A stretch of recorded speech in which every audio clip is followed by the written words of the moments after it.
गीता में योग शब्द के बड़े विचित्र विचित्र अर्थ हैं। उनमें से हम 3 विभाग कर सकते हैं उनको।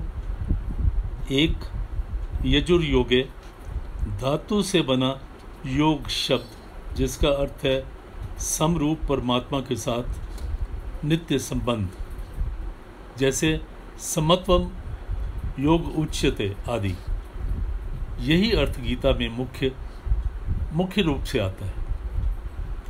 दूसरा, यजुस्माधो, धातु से बना योग शब्द जिसका अर्थ है चित्त की स्थिरता, अर्थात समाधि में स्थित हुए, जैसे यत्रो परमते चित्त निरुद्ध योगवस्था आदि। तीसरा, युज्य संयमने, धातु से बना योग ऐसा शब्द है जिसका अर्थ है संयम, सामर्थ्य, प्रभाव, जैसे पश्य में योग मैश्वरम आदि।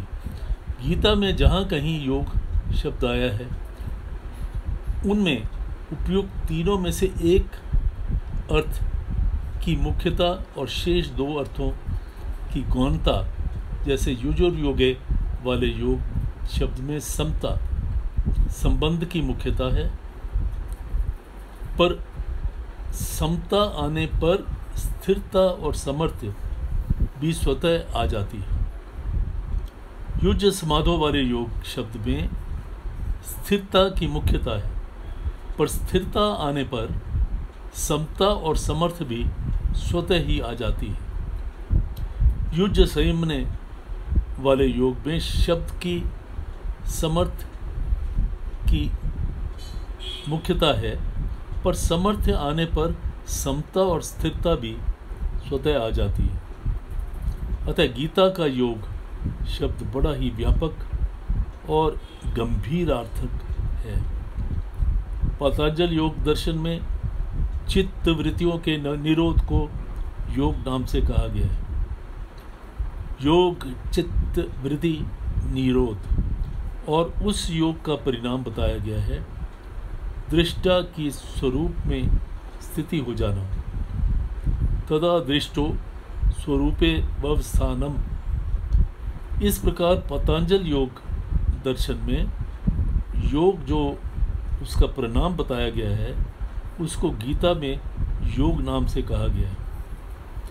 तात्पर्य ये कि गीता चित्त वृत्तियों के सर्वथा संबंध विच्छेद पूर्वक स्थित समरूप में स्वभाव स्थिति को योग कहते हैं। उस समता में स्थित नित्य योग होने पर फिर कभी उसे योग नहीं होता, कभी वृत्ति रूपता नहीं होती, कभी व्युत्थान नहीं होता।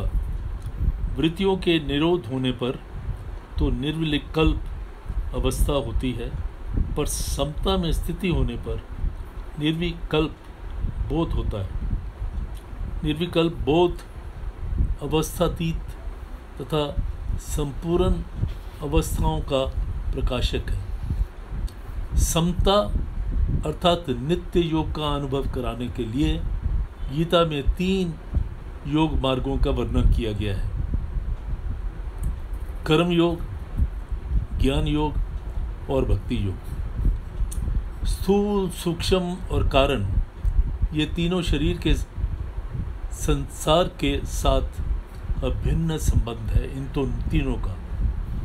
अतः इन तीनों को दूसरों की सेवा में लगा देना यह कर्म योग है। स्वयं को दूसरों की सेवा में लगा दे यह कर्म योग है। स्वयं इनसे असंग होकर अपने स्वरूप में स्थित हो जाए यह ज्ञान योग है। और स्वयं भगवान के समर्पित हो जाए यह भक्ति योग है। इन तीनों योगों को सिद्ध करने के लिए अर्थात अपना उद्धार करने के लिए मनुष्य को 3 शक्ति प्राप्त है। करने की शक्ति, जानने की शक्ति और मानने की शक्ति। करने की शक्ति का मतलब है बल, जानने की शक्ति का मतलब है ज्ञान और मानने की शक्ति का विश्वास या फेथ। करने की शक्ति निस्वार्थ भाव से संसार की सेवा करने के लिए है, जो कर्म योग है। जानने की शक्ति अपने स्वरूप को जानने के लिए है, जो ज्ञान योग है। और मानने की शक्ति भगवान को अपना तथा अपने को भगवान का मानकर सर्वदा भगवान के समर्पित हो जाने के लिए, जो भक्ति योग है। जिसमें करने की रुचि अधिक होती है वह कर्म योग का अधिकारी है। जिसमें अपने आप को जानने की जिज्ञासा ज़्यादा अधिक होती है वह ज्ञान योग का अधिकारी है। जिसका भगवान पर श्रद्धा विश्वास अधिक होता है वह भक्ति योग का अधिकारी है। ये तीनों ही योग मार्ग परमात्मा प्राप्ति के स्वतंत्र साधन है। अन्य सभी साधन इन तीनों के अंतर्गत आ जाते हैं। सभी साधनों का खास काम है जड़ता से संबंध विच्छेद करना। अतः जड़ता से संबंध विच्छेद करने की प्रणालियों साधनों में तो फर्क रहता है, पर जड़ता से संबंध विच्छेद होने पर सभी साधन एक हो जाते हैं।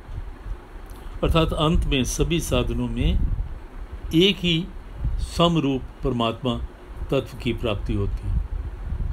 इस समरूप परमात्मा तत्व की प्राप्ति ही गीता ने योग नाम से कहा गया है। इसी को नित्य योग कहते हैं। गीता में केवल कर्म योग, केवल ज्ञान योग अथवा केवल भक्ति योग का वर्णन हुआ है, ऐसी बात नहीं है। इसमें उपयुक्त तीनों योगों के अलावा यज्ञ, दान, तप, ध्यान योग, प्राणायाम, हठ योग, लय योग आदि साधनों का भी वर्णन किया गया है। इसका खास कारण यही है कि गीता में अर्जुन के प्रश्न युद्ध के विषय में ही नहीं है, प्रत्युत कल्याण के विषय में है। और भगवान के द्वारा गीता कहने का उद्देश्य भी युद्ध कराने का बिल्कुल नहीं है। अर्जुन अपने निश्चित कल्याण चाहते हैं, इसलिए शास्त्रों में जितने कल्याणकारक साधन, जितने भी साधन हुए हैं, गीता में संक्षेप में विशद वर्णन मिलता है। उन साधनों को लेकर ही साधक जगत में गीता का विशेष आदर करते हैं। कारण कि साधक चाहे किसी मत का हो, किसी संप्रदाय का हो, किसी सिद्धांत को मानने वाला हो, पर अपना कल्याण तो सभी को अभीष्ट है।